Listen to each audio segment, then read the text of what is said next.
I heard all the denials when we were in College Station a week and a half ago. It seemed unlikely that Jimbo Fisher would leave. And then the rumors started up again. Rabelais was here, Bruce Feldman, you know the drill. And then we heard Jimbo again. So I'll ask you for the 50th time today, what's going on with Jimbo Fisher?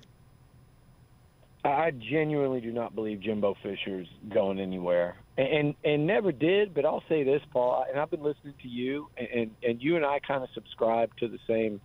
You know, you've been doing it a lot longer than me, but you do it long enough, and you know, when you just keep hearing something, it gets to be like, gosh, is there something to that? And my common sense, my knowledge of the situation, all of those things told me no, no, no, and no.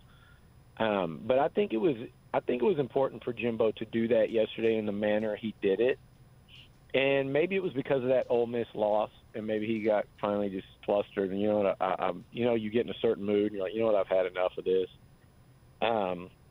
With meaning the way he answered it, but also I think, Paul, this past weekend Texas had a lot of A&M targets there. LSU had some A&M targets in Death Valley. And I think Jimbo, he really – A&M just moved into number 3 today. They landed a running back out of the state of Louisiana. They're right behind Alabama, probably past them on their next commit. And they have a real chance to sign a number 1 class, and that's never happened in College Station. And I'm not sure before these past, season and a half, Paul, Jimbo was entirely positive that could be done here.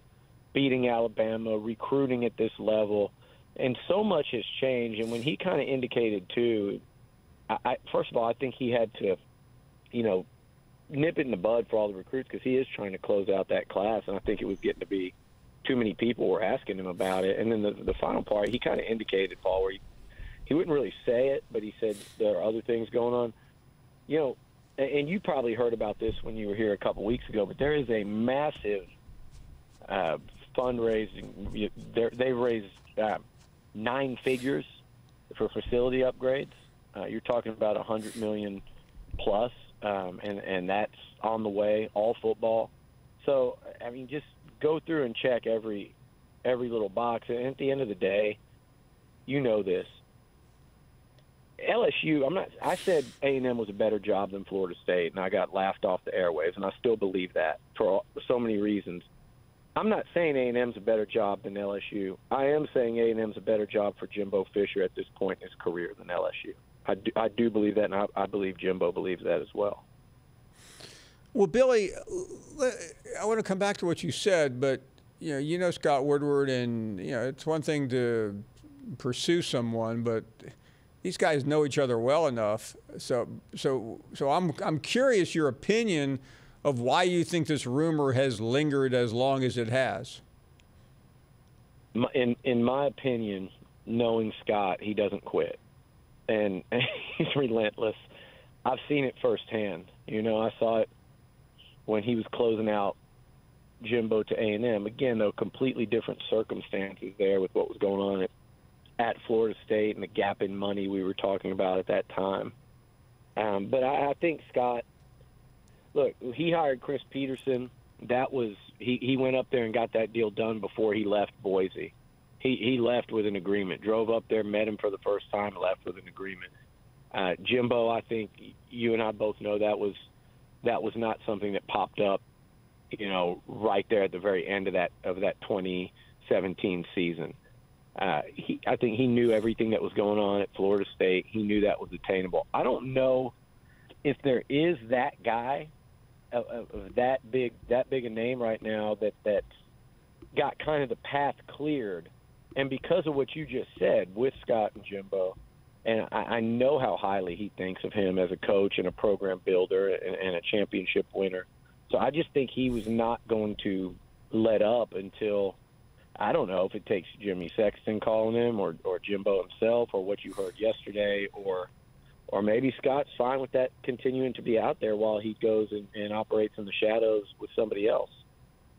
Talking to Billy Liucci. Billy, you said something a minute ago that I was thinking about, all this money that A&M is raising to, and you said football facilities. So I ask you this because I've seen it all there, not as often as you have. How do you improve what they already have? I know, right?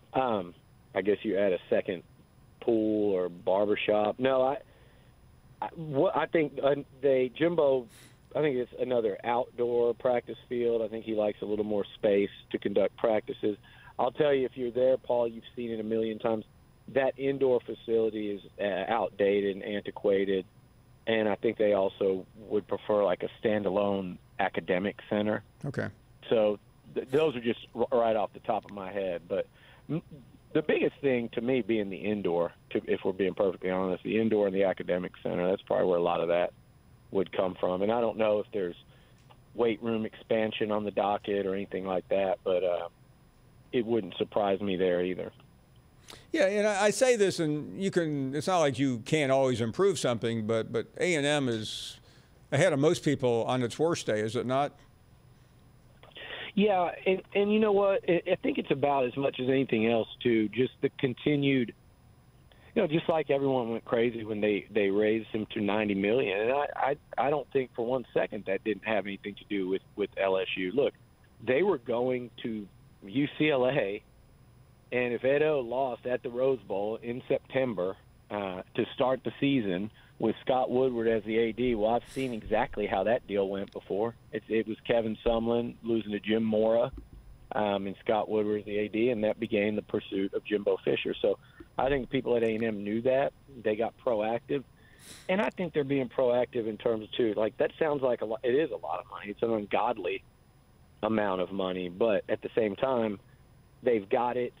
They're committed to it. They're spending it. And I think, again, when people around the country go, uh-oh, he's going to LSU because he's friends with AD, I get it. Thanks for watching ESPN on YouTube. For live streaming, sports, and premium content, subscribe to ESPN+.